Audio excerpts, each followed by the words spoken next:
예, 감사합니다. 이렇게 새벽부터 나오시고 또 여러 가지 순서를 잘 해주신 모든 분들께 감사드립니다. 자, 고난주간은 단순히 그저 예수님의 고난을 기억하고 기념하는 그런 시간이 아닙니다.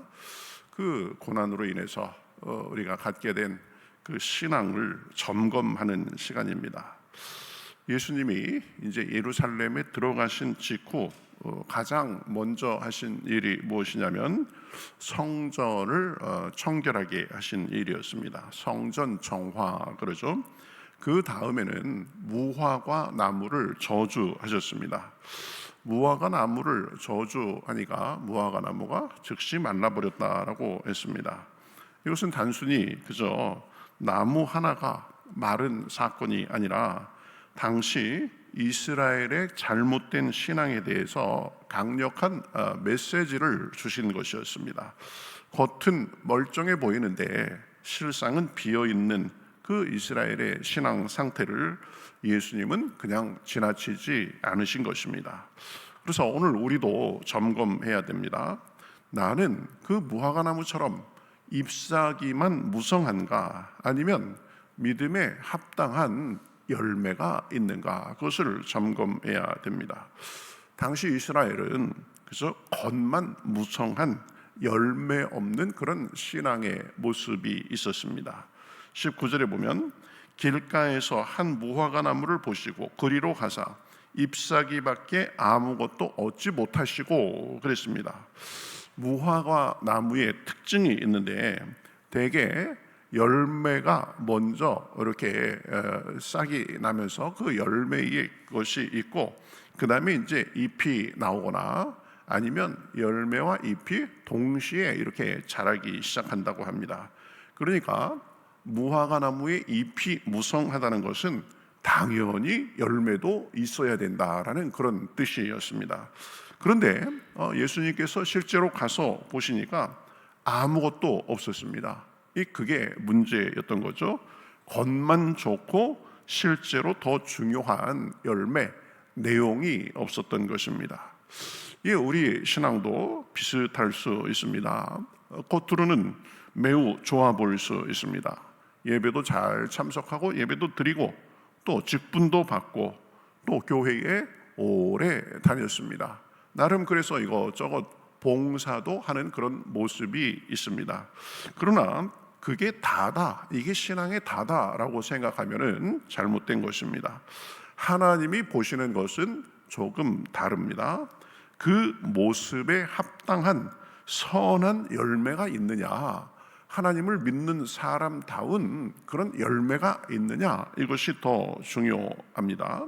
그래서 마태복음 7장 20절에 보면 이러므로 그들의 열매로 그들을 알리라, 이렇게 말씀하고 있습니다. 모습보다 열매가 더 중요하다는 거죠. 자, 그러면 믿음의 열매 여러 가지가 있겠지만 대표적으로는 성령의 열매, 이러한 모습을 우리가 생각할 수 있습니다. 갈라디아서 5장 22절에서 23절에 보면 성령의 열매가 나오죠.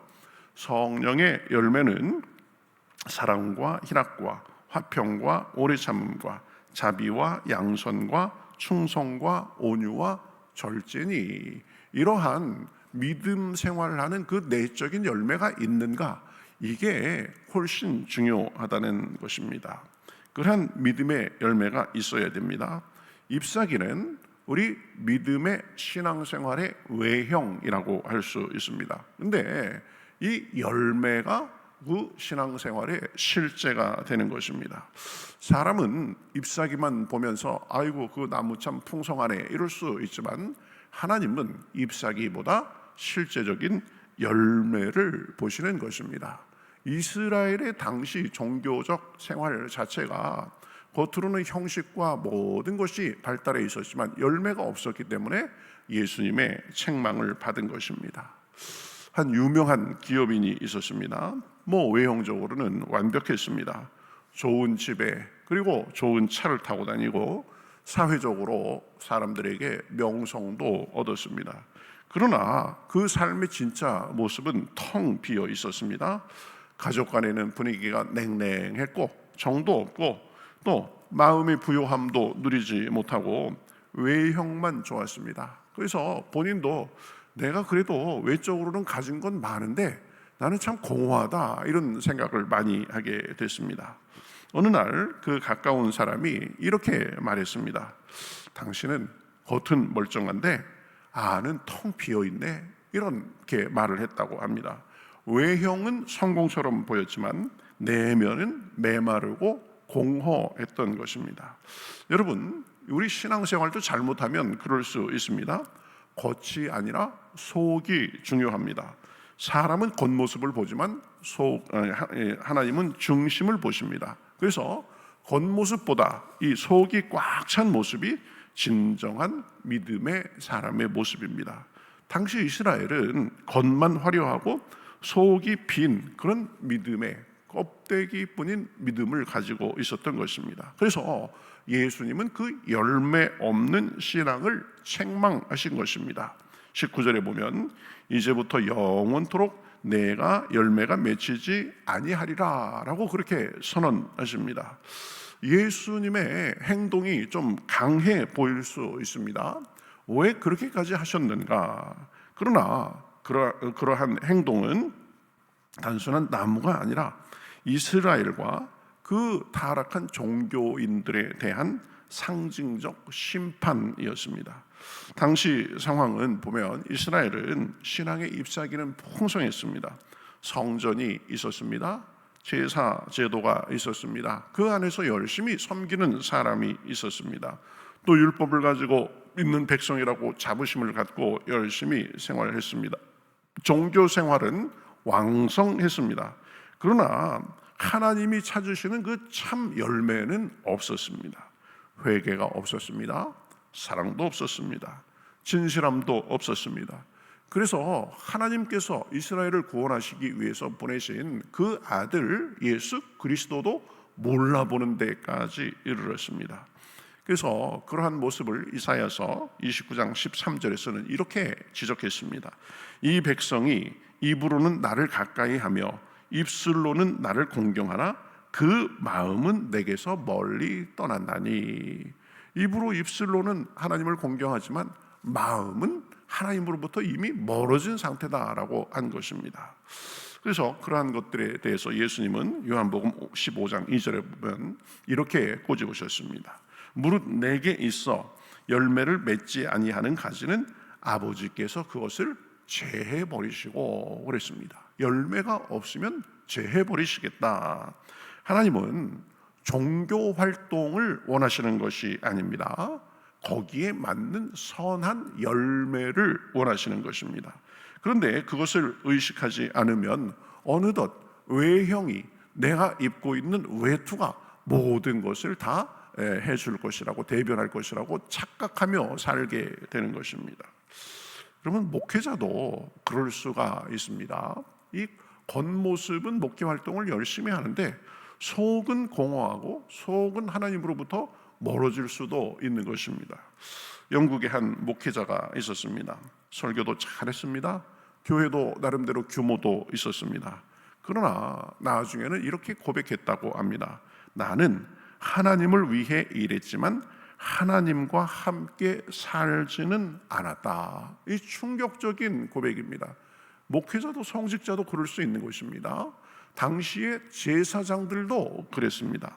사역은 있었지만 하나님과의 친밀한 관계, 그리고 그 관계에서 나오는 생명의 열매는 없었고 누리지 못했던 것입니다. 하나님은 우리의 활동보다 우리의 상태를 보십니다. 그러니 끊임없이 우리의 내적 상태를 점검하고 하나님과의 관계에서 나오는 생명으로 가득 채워야 됩니다. 다른 것으로 적당히 채우고 겉모습만을 유지한 채 그게 다라고 생각하면 안 됩니다.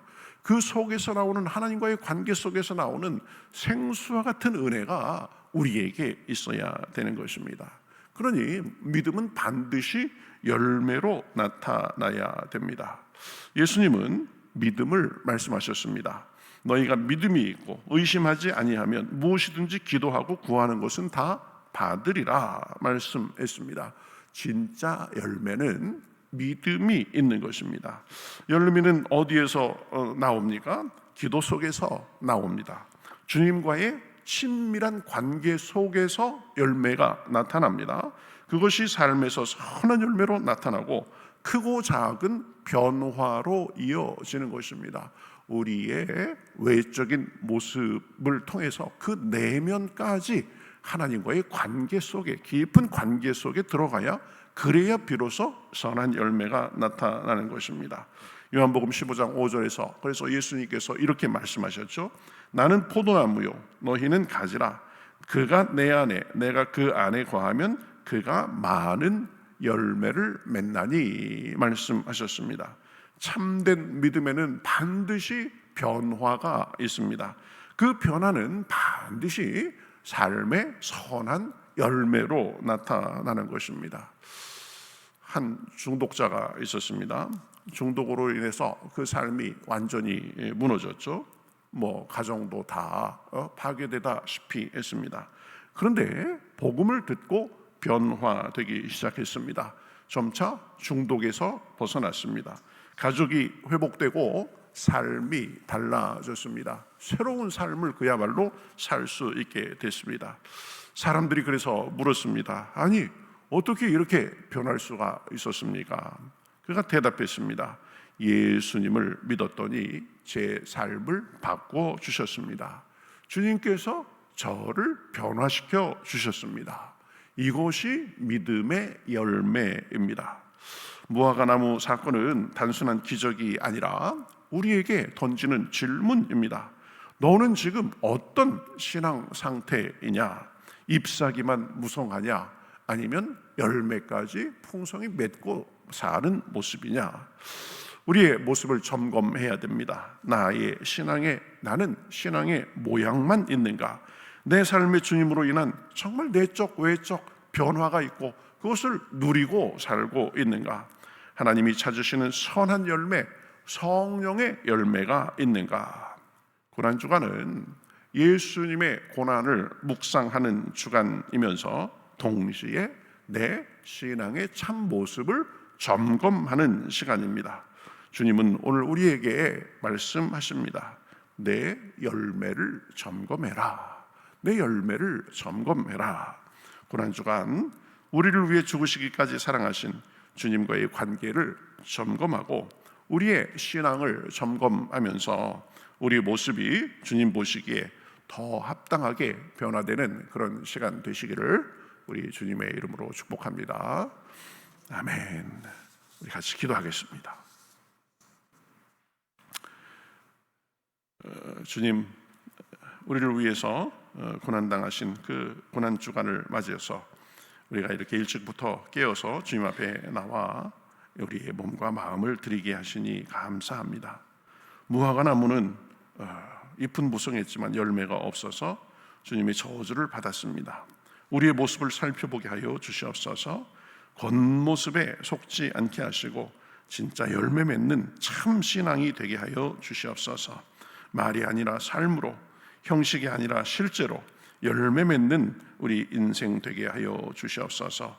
이번 고난주간이 그러한 것을 점검하고 바로 서는 기간이 되게 하여 주시옵소서. 예수님의 이름으로 기도하옵나이다. 아멘.